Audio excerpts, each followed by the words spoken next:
Monsieur le coordonnateur du cadre de concertation, Monsieur le représentant, Monsieur l'ambassadeur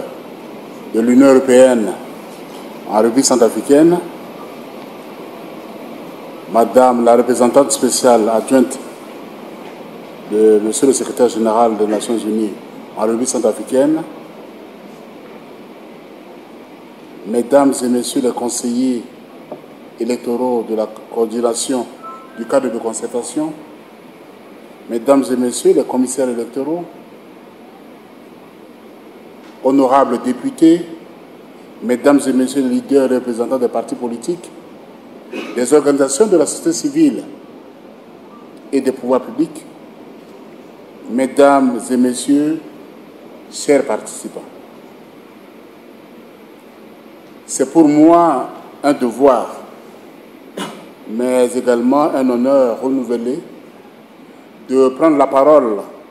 à l'occasion de cette seconde journée qui réunit l'autorité nationale des élections et le cadre de concertation afin de porter à votre connaissance les avancées dans le processus devant mener à la tenue des élections municipales et régionales de 2023. Comme vous le savez, au sortir des élections présidentielles et législatives, l'autorité nationale des élections avait initialement envisagé tenir les élections locales au mois de septembre 2022, suivant un chronogramme adopté. Compte tenu des difficultés de mobilisation des ressources financières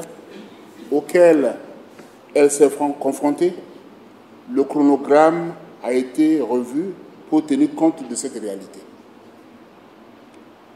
Au mois de mai dernier, au cours de la première journée d'information co-organisée avec la coordination du cadre de concertation, nous vous avons informé du lancement des opérations de mise à jour de la cartographie électorale grâce aux contributions financières du gouvernement centrafricain, de la MINUSCA et du Programme des Nations Unies pour le développement. Cette activité, qui a véritablement inauguré le déclenchement des opérations du processus électoral, est une des séquences essentielles rendues obligatoires pour s'adapter au nouvel environnement légal et administratif, ainsi que la prise en compte du principe de l'inclusivité. À ce jour, après la mise en œuvre, non sans difficulté, du plan de cette opération, l'essentiel des données collectées dans les 20 préfectures du pays sont en phase d'exploitation et de traitement au centre de traitement des données de l'ANE.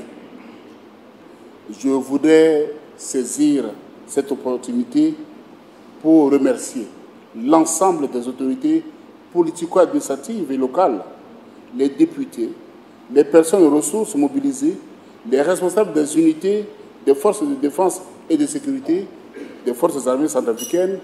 des forces de sécurité intérieure et de la MINUSCA, grâce au concours desquels cette opération a pu être rendue possible. La prochaine étape des activités préparatoires des prochaines élections locales est la mise en jour du fichier électoral, qui est une lourde opération. Au terme des dispositions de l'article 21, alinéas 2 et 3 du règlement intérieur de l'autorité nationale des élections, l'autorité nationale des élections met en place ses démembrements au moins 2 mois avant le démarrage des opérations électorales. Au vu de cette disposition et compte tenu de l'importance de la présence et l'implication des membres des démembrements dans la mise en œuvre des opérations électorales prévues, l'ANE envisage de procéder avec la participation de toutes les parties prenantes à la constitution de ces entités sur l'ensemble du territoire national et dans les pays étrangers concernés. Monsieur le coordonnateur, Mesdames et Messieurs, chers participants, nous sommes aujourd'hui réunis ici pour partager et échanger autour de cette phase qui, pour l'autorité nationale des élections, est cruciale et dont l'intérêt opérationnel ne peut éluder les enjeux hautement politiques. Votre pleine implication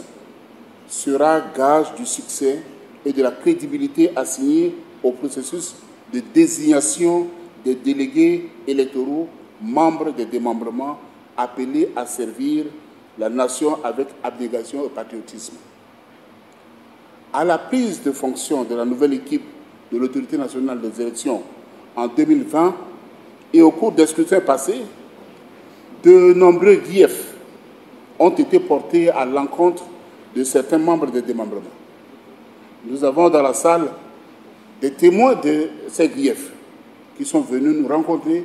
pour se plaindre du comportement de certains membres de nos démembrements. Au cas par cas, nous avons été obligés de prendre des mesures correctives, notamment des sanctions allant de la suspension à la radiation de certains membres des démembrements qui avaient enfreint aux dispositions de la loi électorale et du règlement intérieur de notre institution. Nous voulons que ces faits soient minimisés au cours des prochaines élections locales en traitant en amont, grâce à votre pleine implication, la question du bon choix des personnes qui doivent constituer nos démembrements. La présentation qui sera faite tout à l'heure nous fournira les informations essentielles sur les modalités et le niveau d'implication des uns et des autres pour la réussite de cette opération. Mesdames et messieurs, je voudrais ici partager avec vous quelques préoccupations pour lesquelles l'ANE sollicite le soutien de tous pour relever les défis d'une meilleure conduite du processus en cours. Il s'agit notamment de la difficile mobilisation des ressources financières nécessaires à l'organisation des dites élections locales. Pour ce qui concerne le sujet, objet de notre réunion d'aujourd'hui, la mise en place des démembrements dont l'utilité ne fait point de doute, nous sommes en face de deux obstacles à lever. Le premier est la persistance des arriérés non payés des anciens membres des démembrements, dont le montant avoisine 300 millions de francs CFA. Cette situation, si elle n'est pas résolue,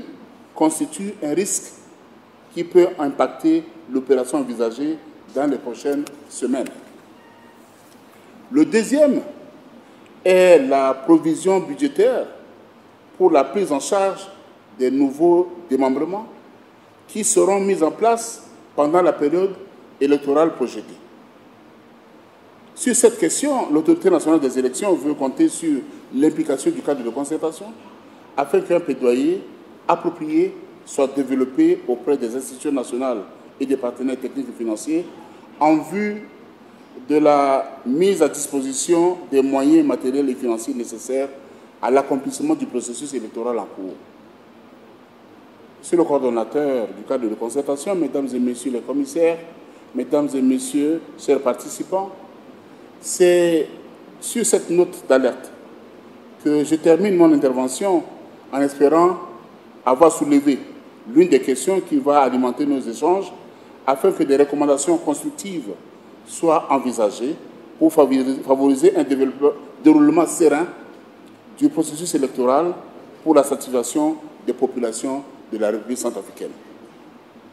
Je déclare donc ouverte la deuxième journée d'information du cadre de concertation pour les élections en République centrafricaine. Je vous remercie.